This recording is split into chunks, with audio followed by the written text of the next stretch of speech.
The Galactic Council chamber fell silent as the proximity alarms began their haunting wail. Ambassador Zekthera of the Vorthak Empire watched the tactical display with growing unease, her four eyes tracking the massive energy signature that had just emerged from hyperspace. The readings were impossible. No ship that size should exist, let alone function. "Counselors," announced the chamber's AI in its sterile, emotionless tone, "we have an unscheduled arrival. Single vessel, classification, unknown, mass, approximately 47 million tons. Length, 12.3 kilometers, power output." The AI paused, a digital equivalent of disbelief. Power output exceeds measurement parameters. Fleet Admiral Korv of the Hegemony War Fleet leaned forward, his scaled hands gripping the armrests of his ceremonial chair.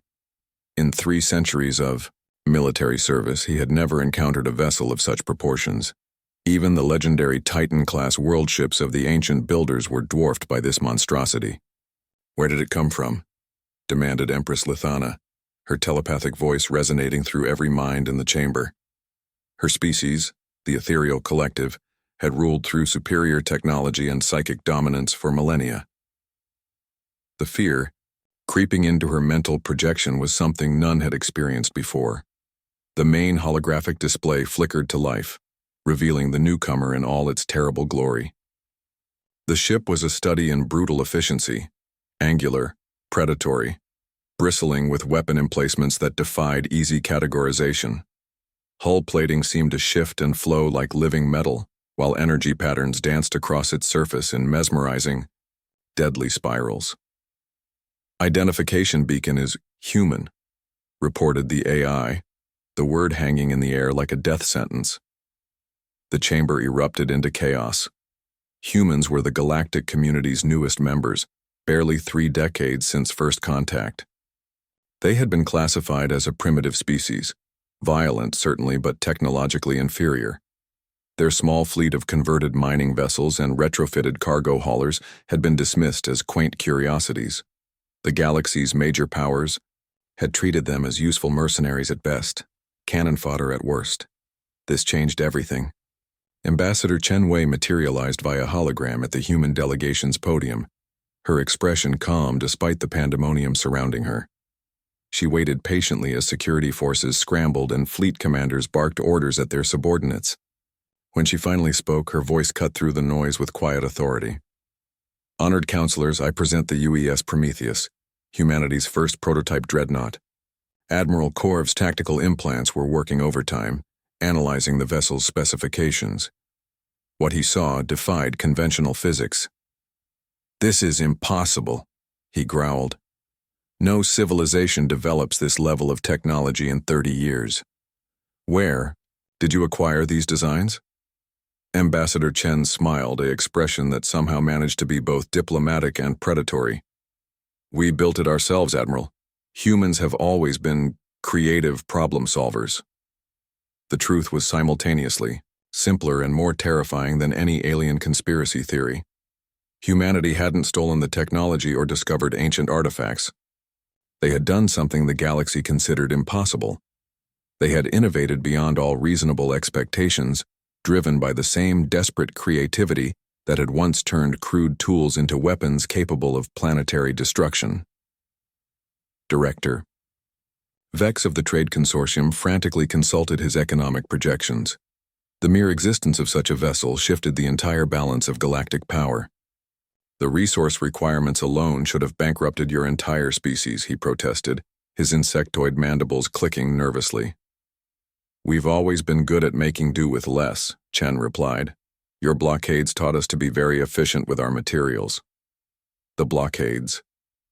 Every major power had participated, treating the humans' expansion requests as barely worthy of consideration.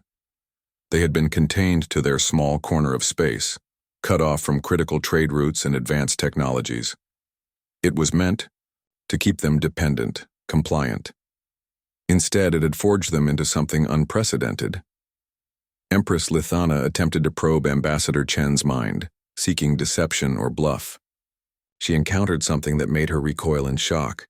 Absolute, unshakable confidence backed by knowledge so vast and terrible, that her psychic abilities simply refused to process it. "What do you want?" she whispered. The question broadcasted to every mind in the chamber. "Recognition," Chen stated simply, "respect, and a seat at the table when decisions are made that affect human interests." The Prometheus rotated slowly in orbit, its weapon systems dormant but undeniably present. Long-range scans revealed manufacturing facilities throughout human space undergoing rapid expansion. Whatever breakthrough had produced this vessel, it was not a one-time achievement. Ambassador Thara accessed her empire's military databases, searching for any response protocol that might apply. She found nothing. The Vorthak war machine, which had crushed 17 civilizations across 4 millennia, had no contingency for this scenario. "How many more ships like this do you have?" asked Admiral Korv, though his tactical analysis suggested he already knew the answer. "The Prometheus is our prototype," Chen confirmed. "We're currently constructing the production models." The implications were staggering. Humanity had jumped from barely spacefaring to potentially the most powerful military force in the galaxy within a single generation. Every carefully maintained balance of power, every alliance and treaty, every assumption about the natural order of galactic civilization, all of it was suddenly, irrelevantly obsolete. Director Vex was the first to truly understand what had happened.